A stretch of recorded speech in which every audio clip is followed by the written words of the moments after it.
If you want your carpentry to look sharp and hold up solid, prioritizing king studs over regular studs is the key move you gotta make.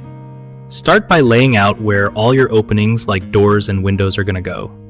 This sets the whole scene. Mark your king studs right next to those openings because they're the heavy lifters holding up the headers.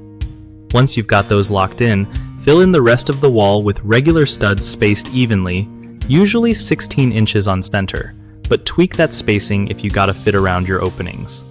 Always double check your plans before nailing anything down. It saves you from headaches later. Use a pencil to clearly mark king studs so you don't mix them up with regular ones during framing.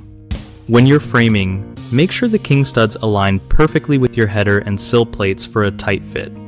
Don't forget to keep an eye out for any plumbing or electrical runs that might mess with your stud placement. Lastly, if things feel off, step back and measure again because trust me, it pays to be picky with this stuff.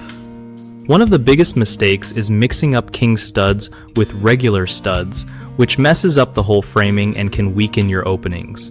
To fix this by always marking king studs first and keeping your layout clear. Another common issue is ignoring proper stud spacing around openings, leading to crooked walls or gaps. Avoid this by adjusting the spacing specifically around windows and doors according to your plan. The third problem is rushing through framing without checking the alignment of king studs with headers and plates, causing structural problems down the line. Take your time to measure multiple times and ensure everything lines up exactly how it should. BigHomeProjects.com is like your go-to for finding solid local contractors who know their stuff and actually show up on time. Plus, it helps contractors get steady work by connecting them with homeowners who need reliable pros for home projects.